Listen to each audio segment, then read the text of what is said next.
Bolsonaristas tentaram realizar ataques contra refinarias e categoria petroleira se mobilizou contra a ameaça golpista e divulgaram um manifesto em favor da democracia.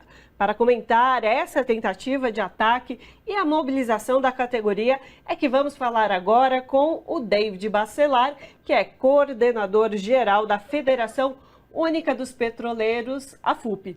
David, um prazer falar contigo aqui no Revista Brasil TVT. Boa noite, David. Olá, Ana. Olá, Kaique. Boa noite. Boa noite a todas e todos que estão aqui conosco, acompanhando a TVT. David, então vou começar a falar dessa situação, né, deste fato. Se você pudesse explicar às pessoas que nos acompanham pela TVT e pela Rádio Brasil Atual o que foi essa tentativa e como foi essa rápida mobilização da categoria em se colocar contra essa ameaça das refinarias, né? Bem, Ana, infelizmente nós somos surpreendidos com aquela tentativa de golpe no domingo, onde a maioria de nós pensava que só seria aquela ação terrorista nas três casas dos três poderes da nossa República. Mas não foi apenas isso. No domingo à tarde, nós já começamos a receber uma série de informações de que esses golpistas e terroristas estavam indo em direção a refinarias da Petrobras para atacar esses espaços, objetivando desabastecer o mercado e sabe lá Deus o que é que eles iriam ainda fazer nas nossas refinarias. Cientes dessa informação que estava circulando já nas redes sociais, nós formalizamos essa denúncia à Gerência Executiva de Inteligência e Segurança Corporativa da Petrobras, que infelizmente ainda não está com uma nova cara, ainda não foi indicada pelo governo Lula, é aquela ainda colocada pelo Bolsonaro, esse gerente amigo do Bolsonaro. Então fizemos a provocação para que ele fizesse alguma coisa. E interessante que só veio startar um processo de maior cuidado, monitoramento das refinarias a partir da provocação que a FUP fez. Ora, a FUP, ciente dessa dificuldade, não fez só isso. Entrou em contato com o senador Jean Paul Prats, que será o próximo presidente da Petrobras, com o próprio presidente Lula, e esses, a partir de reuniões que estavam ocorrendo em Brasília, inclusive reuniões com ministros que foi a madrugada, varou a madrugada de domingo para segunda, conseguiram falar com os governadores dos estados onde essas refinarias estão, e somente aí a Polícia Militar, as Forças de Segurança Pública atuaram para expulsar esses bolsonaristas da frente das nossas refinarias, como a Refap no Rio Grande do Sul, como a Revap ali em São José dos Campos, a Repar no Paraná, em Araucária, e também da Reduc, ali em Duque de Caxias, no Rio de Janeiro. Então, tivemos êxito nessa ação rápida de articulação política, que felizmente evitou um desastre muito maior, porque se eles fossem fazer aquilo que fizeram no Congresso Nacional Brasileiro, no Palácio do Planalto e também no prédio do STF, nas refinarias, nós teríamos, sem dúvida alguma, um grande desastre naquelas refinarias e nas comunidades do entorno também, infelizmente. David, essa manifestação rapidamente de vocês, né, da Federação Única dos Petroleiros, em conjunto com outras ações, né, como você falou, impede algo maior. E aí eu queria que você colocasse qual o risco, por exemplo, se isso acontecesse, como fracassaram nesta semana, mas ainda vocês estão atentos, obviamente, diante de novas ameaças feitas por bolsonaristas, mas vai ao encontro também de ações, né, do poder público logo que vocês alertaram sobre esses ataques, por exemplo, no Rio de Janeiro, em Duque de Caxias, que o governador, né, reforçou também o aparato policial junto ali com vocês, com o apoio do prefeito do Rio também, Eduardo Paes, enfim, e ações, por exemplo, do judiciário de não impedir o vai e vem, né, de carros, enfim, e das pessoas, dos veículos, para não impedir esse abastecimento do combustível, né, nas refinarias. Queria que você comentasse sobre isso. Bem, Kaique, nós sabemos que as refinarias, elas são consideradas, sempre foram, áreas de segurança nacional. devido não somente à importância para o abastecimento de todo o mercado nacional, mas também por serem unidades operacionais, industriais, que trabalham com produtos químicos, produtos inflamáveis, produtos explosivos, que podem gerar uma série de consequências, tanto como danos às pessoas, os trabalhadores e trabalhadoras, às instalações que estão ali nessas unidades, ao meio ambiente. Estamos falando de refinarias que processam 200, 300 de petróleo por dia, que geram centenas de produtos químicos. Isso poderia atingir o meio ambiente e também as comunidades do entorno.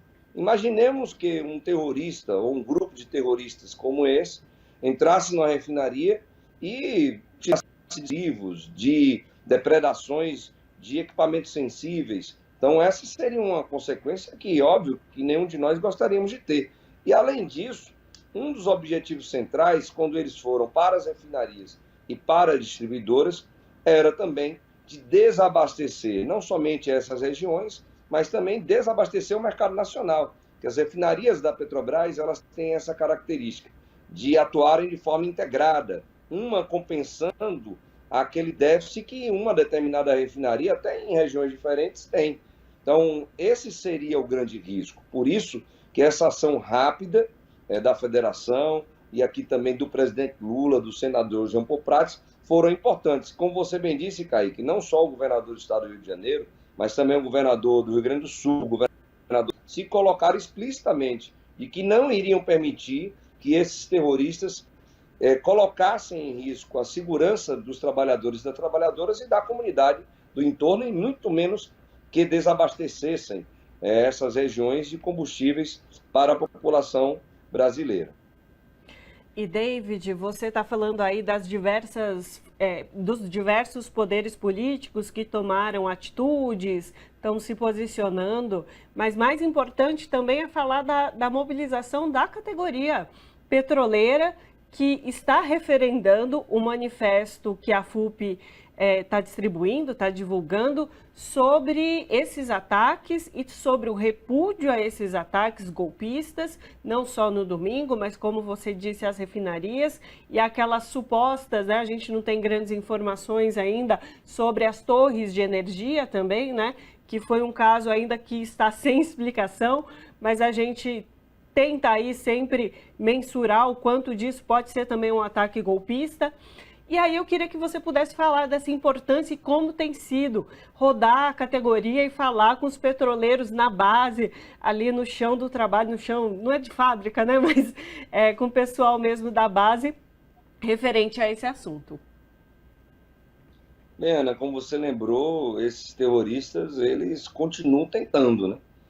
Você lembrou bem aí, foram 3 torres, né, de transmissão de energia elétrica, 2 ali em Roraima e uma perto de Itaipu, no Paraná, que poderiam ter causado desabastecimento de energia elétrica, o fornecimento de energia elétrica para essas regiões, e quem sabe um apagão no Brasil, se eles acertassem a mão nas torres de transmissão. São terroristas.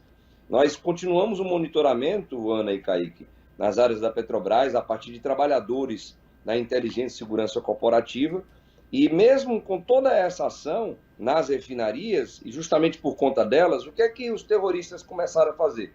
Começaram a ir a terminais terrestres da Transpetro, por onde passam os produtos da Petrobras. Foram a um terminal em Alagoas, onde tentaram invadir esse terminal na terça-feira, foram a 2 terminais, na verdade, no Rio Grande do Sul, hoje, de tentaram invadir, outro no Espírito Santo, então ainda estão tentando. Felizmente, devido a essas ações, a inteligência da Petrobras, são trabalhadores concursados da Petrobras, tem conseguido antecipar os passos com a força policial, com a força de segurança pública. Mas, como você bem disse, além de tudo isso, a categoria petroleira também está se mobilizando.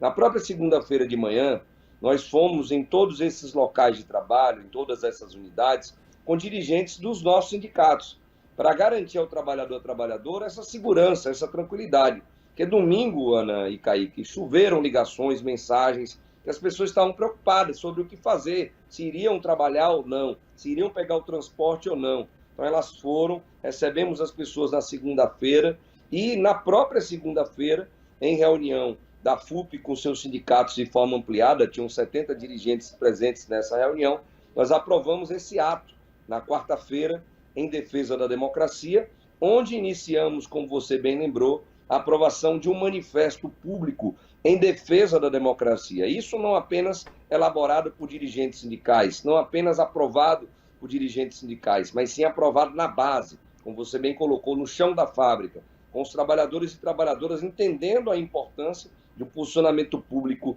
nesse momento, entendendo a importância de nós sinalizarmos que a defesa da nossa frágil, da nossa incipiente democracia é de suma importância nesse momento conjuntural.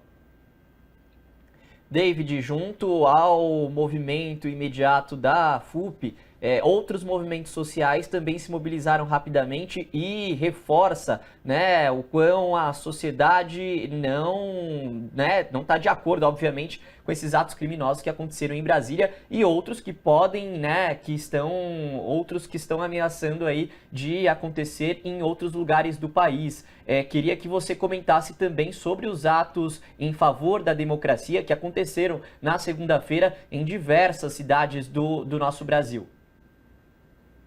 Bem, Kaique, assim como nós, na FUP, ficamos preocupados com as ações desses terroristas nas nossas refinarias, felizmente, as centrais sindicais, os movimentos sociais, os partidos de esquerda tiveram uma reunião ampla no próprio domingo, reunião essa que terminou mais de 9 horas da noite, e nessa reunião do domingo, imediatamente após a tentativa de golpe de Estado, as frentes Brasil Popular, Povo Sem Medo, Fórum das Centrais Sindicais, aprovaram a realização de um ato nacional em todas as capitais do país, em outras grandes cidades também no interior dos nossos estados.